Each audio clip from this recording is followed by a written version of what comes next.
Halo semuanya, selamat datang di sesi bedah materi eksklusif kita hari ini. Kita bakal ngelakuin sesuatu yang, jujur aja, agak beda. Kita akan ubah modul persiapan ujian standar, khususnya buat seleksi kompetensi tambahan mental ideologi tahun 2026, jadi semacam playbook atau buku panduan kepemimpinan pamungkas kalian.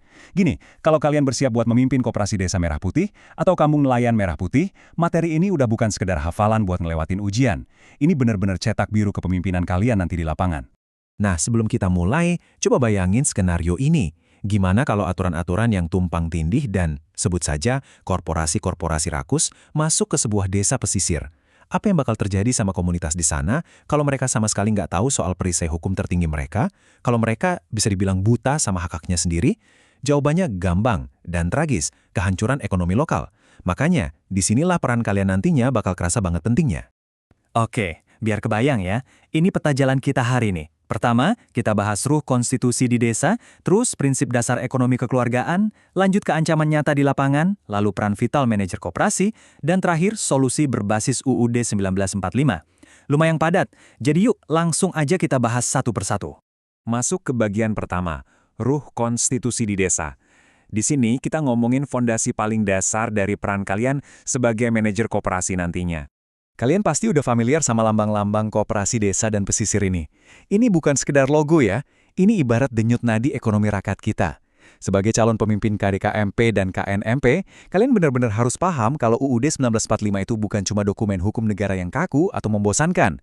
Konstitusi kita tuh ibarat ruh yang hidup, sebuah jaminan tertulis yang secara aktif melindungi institusi-institusi ini dan masyarakat rentan di dalamnya dari segala macam perindasan, baik hukum maupun ekonomi. Lanjut ke bagian 2. Yaitu prinsip dasar ekonomi kekeluargaan. Nah, ini menurut saya bagian yang paling menarik karena mendefinisikan dengan sangat jelas medan pertempuran ekonomi yang bakal kalian hadapi.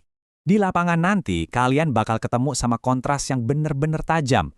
Di satu sisi ada sistem kapitalisme murni. Nah, di mata konstitusi kita, ini tuh semacam penjajahan ekonomi zaman modern, di mana hak-hak publik kayak wilayah tangkap nelayan dirampas buat kepentingan segelintir orang. Tapi di sisi lain, kita punya yang namanya prinsip kekeluargaan. Ini adalah model kemakmuran bersama. Tujuannya simpel tapi kuat, mastiin penghidupan yang layak dan ngelindungin sumber daya alam kita sebagai anugerah buat dinikmati bareng-bareng, bukan sendirian. Terus, apa senjata pamungkas kita buat ngelawan kolonialisme ekonomi itu? Percaya atau enggak, semuanya terangkum di satu angka yang super kuat ini, 33. Ya, pasal 33. Pasal 33 ini tuh ibarat gudang senjata hukum mutlak buat kalian. Di situ jelas banget diamanatkan kalau ekonomi kita disusun sebagai usaha bersama berdasarkan asas kekeluargaan. Dan ingat, bumi, air, dan kekayaan alam yang terkandung di dalamnya itu dikuasai oleh negara. Buat apa? Buat sebesar-besarnya kemakmuran rakyat. Artinya, laut dan tanah desa itu sama sekali nggak boleh dimonopoli oleh individu atau korporasi raksasa manapun. Ini beneran tameng utama kalian. Oke, sekarang kita masuk ke bagian 3, ancaman nyata di lapangan. Teori itu emang bagus didengar, tapi gimana dengan praktiknya? Gini, fakta di lapangannya adalah rendahnya kesadaran hukum bikin masyarakat akar rumput jadi sasaran empuk. Kalian bakal ngelihat sendiri warga yang nggak paham hak mereka, atau parahnya lagi, perampasan lahan produktif dengan harga yang nggak masuk akal sama sekali, biasanya berkedok pembangunan. Belum lagi aturan adat yang sering tabrakan sama hukum nasional, plus ancaman dari lintah darat. Ini realitas yang pahit, tapi ini juga yang harus kalian selesaikan nanti. Makanya, kita beralih ke bagian 4, peran vital manajer koperasi. Disinilah tugas-tugas taktis kalian sebagai pemimpin benar-benar diuji buat ngelawan ancaman-ancaman tadi. Coba kita bedah satu-satu peran ini. Posisi kalian itu krusial banget, ibarat perpanjangan tangan negara langsung di tingkat desa. Kalian harus jadi penyusun aturan yang mastiin regulasi koperasi jalan terus, tapi tetap taat konstitusi. Terus, kalian juga pelindung hak yang berani ngebatalin kontrak-kontrak merugikan buat nelayan. Kalian itu penegak keadilan yang nyelesain sengketa secara netral, nggak cuma pihak yang punya modal. Dan pastinya, kalian adalah pendidik yang tugasnya nyadarin warga tentang hak-hak hukum mereka. Paket komplit kan? Dan akhirnya kita tiba di bagian 5, solusi berbasis UUD 1945. Mari kita lihat gimana semua teori tadi kita bangun jadi simulasi ujian yang bisa kalian tindak lanjuti berdasarkan krisis-krisis nyata di lapangan. Tapi tunggu dulu, sebelum kita bedah skenarionya, kita harus ingat sejarah lini masa konstitusi kita. UUD 1945 itu disahkan tanggal 18 Agustus 1945. Terus sempat diberlakukan lagi lewat Dekret Presiden 5 Juli 1959 dan mengalami 4 kali amandemen dari tahun 1999 sampai 2002. Rentetan sejarah ini ngebuktiin kalau konstitusi kita itu sakral, tapi di saat yang sama juga sangat fleksibel. Dia dirancang singkat dan supel biar lincah ngadepin disrupsi zaman yang serba cepat. Sekarang, coba bayangin skenario ini. Ada armada asing yang secara ilegal nguras sumber daya ikan di wilayah kalian. Otomatis, ini ngancam kedaulatan laut dan ketahanan pangan nasional kita. Sayangnya, banyak orang yang mungkin bakal tutup mata atau bersikap masa bodoh. Pertanyaannya, gimana respons kalian sebagai seorang pemimpin sejati? Jawaban taktisnya jelas, kalian harus memfasilitasi upaya bela negara. Tapi, bukan berarti kalian maju perang sendiri bawa senjata ya. Kalian bertindak sebagai mata dan telinga negara, jadi yang kalian lakuin adalah membentuk satuan tugas pesisir, pakai sarana radio komunikasi yang ada, dan langsung laporkan intrusi itu ke aparat berwenang, kayak Bakamla atau TNI Angkatan Laut. Ini baru yang namanya aksi konstitusional di dunia nyata. Sekarang kita bahas skenario selanjutnya, dan jujur, ini ngomongin realitas yang cukup memilukan di pesisir, pekerja anak.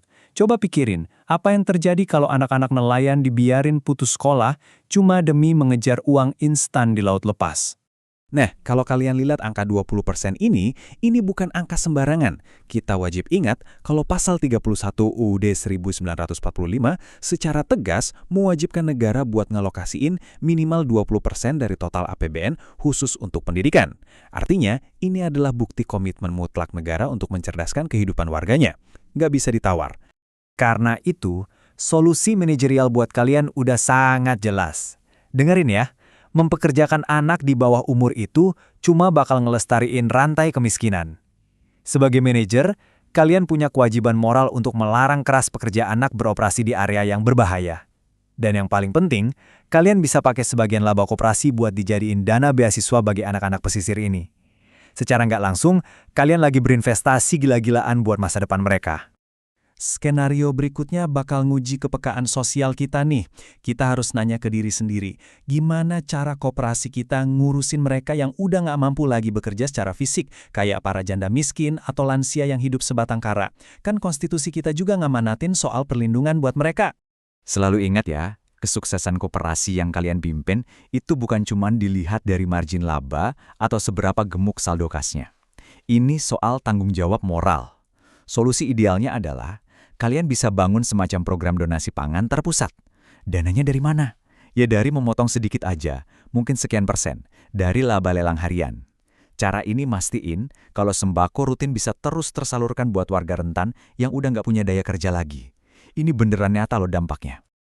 Oke, kita masuk ke satu ancaman terakhir, dan ini risikonya super tinggi. Gimana jadinya kalau tiba-tiba muncul gerakan separatis yang nyoba memutus kedaulatan perairan kampung nelayan kalian dari sistem ekonomi dan keamanan nasional? Apa yang bakal kalian lakuin? Gini, kalau sampai ada wilayah yang makar, itu bakal melumpuhkan total ekonomi di pelabuhan pesisir. Tindakan kalian di sini harus benar-benar tegas. Kalian wajib langsung lapor ke militer atau pihak berwajib terdekat kalau ada indikasi makar sekecil apapun.